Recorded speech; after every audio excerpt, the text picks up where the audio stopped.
दिल्ली के मुख्यमंत्री अरविंद केजरीवाल और सपा प्रमुख अखिलेश यादव आज उन्होंने एक जो है प्रेस कॉन्फ्रेंस को संबोधित किया। आपको बताएं कि आज जो है दिल्ली के मुख्यमंत्री अरविंद केजरीवाल लखनऊ पहुंचे और जहां उनका अखिलेश यादव ने जोरदार तरीके से स्वागत किया और उसके बाद जो है अखिलेश यादव और मुख्यमंत्री अरविंद केजरीवाल ने प्रेस कॉन्फ्रेंस करके बीजेपी पर जोरदार हमला बोला है। आपको बताएं कि जिस तरीके से ये पूरी प्रेस कॉन्फ्रेंस हुई उस दौरान मुख्यमंत्री अरविंद केजरीवाल और अखिलेश यादव ने कई बड़े बड़े दावे किए और ये दावा किया कि इंडिया गठबंधन की 4 जून को सरकार बनने जा रही है और बीजेपी की विदाई होने जा रही है। और जिस तरीके से अखिलेश यादव ने कहा कि अगर मोदी जी चुनाव जीतते हैं तो 2 महीनों में ही, आपको बताएं कि अखिलेश यादव तो बोल ही रहे थे लेकिन इसी के साथ केजरीवाल ने बड़ा दावा किया है कि अगर मोदी जी चुनाव जीतते हैं तो 2 महीनों में ही मुख्यमंत्री योगी आदित्यनाथ को वो हटा देंगे और आरक्षण को भी खत्म कर देंगे। इसी के साथ 4 जून को इंडिया गठबंधन की सरकार बनने जा रही है। यह बड़ा दावा मुख्यमंत्री अरविंद केजरीवाल ने किया है।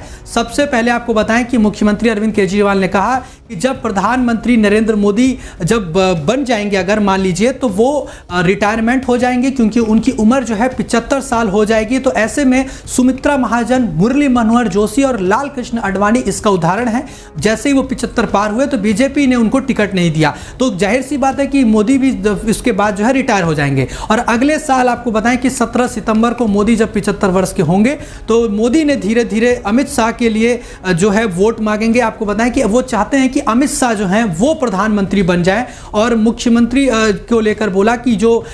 योगी आदित्यनाथ हैं उनको भी हटा दिया जाएगा, साइडलाइन कर दिया जाएगा। और इसका उदाहरण उन्होंने दिया कि जिस तरीके से वसुंधरा राजे, सुमित्रा महाजन और शिवराज सिंह चौहान और डॉक्टर रमन सिंह को साइडलाइन कर दिया गया, उनको हटा दिया गया, ठीक उसी तरीके से योगी आदित्यनाथ जो कि अभी बीजेपी के लिए, मोदी के लिए बाधा बने हुए हैं, उनको भी हटा दिया जाएगा। और उन्होंने ये बड़ा दावा किया है कि अगर मोदी ऐसा नहीं करते हैं तो जाहिर सी बात है उनको लेकर विद्रोह हो जाएगा और मोदी उन्हें हटाएंगे क्योंकि उन्हें अपने नियम को वो तो नहीं तोड़ सकते, क्योंकि जो नियम है उसका जाहिर सी बात है कि जो प्रधानमंत्री नरेंद्र मोदी हैं वो पालन करेंगे और इसीलिए वो खुद भी प्रधानमंत्री नहीं रहेंगे। तो सबसे पहले आपको पूरा जो बयान है वो आपको सुनवाते हैं, उसके बाद आपको बताते हैं कि आखिर इसकी वजह क्या है। ये चुनाव भारतीय जनता पार्टी, मोदी जी अपने लिए वोट नहीं, अमित शाह जी को प्रधानमंत्री बनाने के लिए वोट मांग रहे हैं। दूसरी बात, योगी आदित्यनाथ जी को अगर ये लोग जीत गए तो योगी आदित्यनाथ जी को 2 से 3 महीने के अंदर उत्तर प्रदेश के सीएम पद से हटा दिया जाएगा। नंबर 3, इन लोगों की पूरी तैयारी है, अगर ये लोग जीत गए तो संविधान को बदल के SC ST और OBC का रिजर्वेशन खत्म कर दिया जाएगा। और नंबर 4, जो आंकड़े अब देश भर से आ रहे हैं वो ये दिखा रहे हैं कि 4 जून को इंडिया गठबंधन की सरकार बनने जा रही है और NDA को और बीजेपी को बहुत कम सीटें मिलने जा रही हैं। तो आपने सुना किस तरीके से अरविंद केजरीवाल मोदी को लेकर तमाम तरह के दावे कर रहे हैं और सवाल खड़े कर रहे हैं कि अगर मोदी प्रधानमंत्री बनेंगे तो सबसे पहले तो वो खुद ही रिटायरमेंट हो जाएंगे और उसके बाद वो योगी आदित्यनाथ को भी साइडलाइन कर देंगे। और ऐसा वो इसलिए भी कह रहे हैं कि जो वो उदाहरण दे रहे हैं, चाहे वो आडवाणी का उदाहरण हो, चाहे लाल कृष्ण आडवाणी हो या फिर मुरली मनोहर जोशी हो, शिवराज सिंह चौहान हो, ऐसे कई जो उदाहरण को देकर वो ये जाहिर करना चाहते हैं कि किस तरीके से वो अपने आप को इस्तीफा जो है दे देंगे। और इसके साथ ही ये दावा किया है कि बीजेपी 220 सीटों पर ही सिमट जाएगी, इससे ज्यादा उनकी सीटें नहीं आएंगी। राजस्थान, हरियाणा, झारखंड, दिल्ली, पंजाब और बंगाल में भी भाजपा की सीटें कम हो रही हैं। वहीं केजरीवाल ने कहा कि जो बीजेपी है वो आरक्षण विरोधी है, यानी कि अगर इनकी सरकार बन जाती है तो ये आरक्षण को पूरी तरह से खत्म कर देंगे। और अब बात करते हैं अखिलेश यादव की। अखिलेश यादव ने भी ये बड़ा दावा किया है कि 4 चरणों में अब तक बीजेपी पूरी तरह से चित्त हो चुकी है। जनता में आंसुओं का उफान है। 400 पार का नारा इसीलिए दिया गया है कि 140 सीट से ज्यादा ये लोग न जीत पाए और उनको भी मालूम है, बीजेपी को भी पता है कि वो 140 सीटों से ज्यादा नहीं आ रहे हैं, इसीलिए उन्होंने 400 पार का नारा दिया। और इस बार जनता इनको 140 सीटों के लिए भी तरसा देगी। उत्तर प्रदेश, दिल्ली, पंजाब में बीजेपी की करारी हार मिलेगी। और आपको बताएं कि इसके साथ ही अखिलेश यादव ने यह भी कहा कि रोटी, कपड़ा और मकान के साथ साथ आरक्षण को भी बचाना होगा, इसीलिए इंडिया गठबंधन को लाना होगा। हारने के बाद ये झूठ का विश्वविद्यालय खोलेंगे। जो देश का माहौल है और 4 चरणों में भारतीय जनता पार्टी चारों खाने चित्त हो चुकी है और उनके आंसुओं की नदी उफान में है। भारतीय जनता पार्टी जो 400 पार का नारा दे रहे थे, अब समझ में आया है 4 चरणों के बाद, वो बात तो ठीक है कि आरक्षण पे सबसे पहले हमला करेंगे,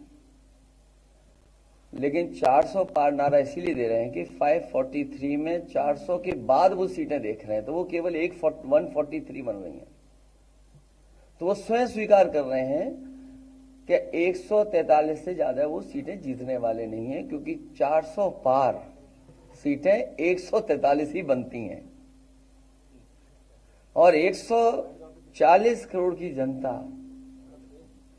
इस बार इन्हें 140 सीटों के लिए भी तरसा देगी। तो एक तरफ जहां अरविंद केजरीवाल बीजेपी पर हमलावर हैं और भविष्यवाणी कर रहे हैं, तो दूसरी तरफ अखिलेश यादव ने भी 140 सीट कहकर बड़ी भविष्यवाणी कर दी है। आपको बताएं कि इस मौके पर जब एक पत्रकार ने सवाल पूछा स्वाति मालीवाल से जुड़ा, तो बीजेपी जो है, आपको बताएं कि पूरी तरीके से अरविंद केजरीवाल इससे घबराते हुए नजर आए और गोल मटोल जवाब देने की कोशिश करते नजर आए। तो फिर इस मोर्चा जो है वो आम आदमी पार्टी के राज्यसभा सांसद संजय सिंह ने संभाला और संजय सिंह ने कहा कि मणिपुर के अंदर एक कारगिल योद्धा की पत्नी को निर्वस्त्र करके घुमाया गया, प्रज्वल रमन्ना ने हजारों महिलाओं के साथ शोषण किया और प्रधानमंत्री मोदी उसका समर्थन कर रहे हैं, महिला पहलवानों को घर से खींचकर मारा गया, मोदी जी खामोश रहे। और अब स्वाति मालीवाल जब पहलवान बेटियों के साथ थी तो मारा गया था उनको, हालांकि उन्होंने खुद कहीं ना कहीं इस प्रकरण को लेकर कोई भी जवाब सही ढंग से नहीं दिया और गोलमोल जवाब देते हुए संजय सिंह भी नजर आए। अब बहरहाल अब इस पूरे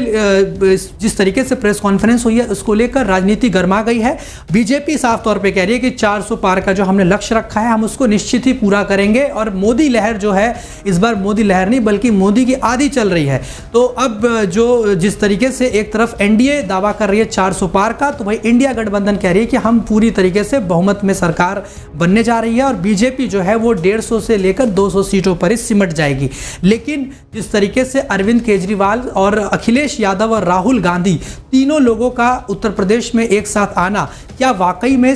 कमाल कर पाएगा और इंडिया गठबंधन को जीत दिला पाएगा, बहुमत में लेकर आ पाएगा, ये तो खैर आने वाला वक्त ही बताएगा। क्योंकि जिस तरीके से संजय सिंह को कमान दी गई है, उत्तर प्रदेश की आम आदमी पार्टी ने कमान उनको सौंपी हुई है और अखिलेश और यादव और केजरीवाल का एक साथ में आना और प्रेस कॉन्फ्रेंस करना क्या उत्तर प्रदेश की राजनीति में कोई बड़ा फेरबदल या कोई बड़ा बदलाव ला सकता है, ये 4 जून को बिल्कुल स्पष्ट होगा। लेकिन जिस तरीके से अखिलेश यादव, राहुल गांधी ने एक साथ प्रेस कॉन्फ्रेंस की और अब अभी हाल ही में मल्लिकार्जुन खड़गे ने भी प्रेस कॉन्फ्रेंस की थी अखिलेश के साथ और अब एक बार फिर से अरविंद केजरीवाल के साथ अखिलेश की प्रेस कॉन्फ्रेंस होना, क्या ये एक जोड़ी को दिखाता है कि ये तीनों लोगों की जोड़ी कमाल कर पाएगी उत्तर प्रदेश में? ये जो है 4 जून को जनता जब वो नतीजे आएंगे तो नतीजों में बिल्कुल स्पष्ट होगा। लेकिन बीजेपी ये दावा कर रही है कि ये जोड़ी कुछ भी नहीं कर पाएगी। इससे पहले भी जब गठबंधन हुआ था सपा का और बसपा का तो कोई कमाल नहीं कर पाई और जब कांग्रेस का गठबंधन हुआ सपा से तब भी कोई कमाल जो है नहीं कर पाई। तो ऐसे में ये गठबंधन पूरी तरीके से फ्लॉप साबित होगा। अब बहरहाल देखने वाली बात रहेगी कि इस पूरे प्रेस कॉन्फ्रेंस के बाद क्या कुछ माहौल उत्तर प्रदेश में बनता है, क्योंकि 3 चरण की वोटिंग अभी भी बाकी है और जनता किसको जीत दिलाती है ये 4 जून को बिल्कुल स्पष्ट हो जाएगा।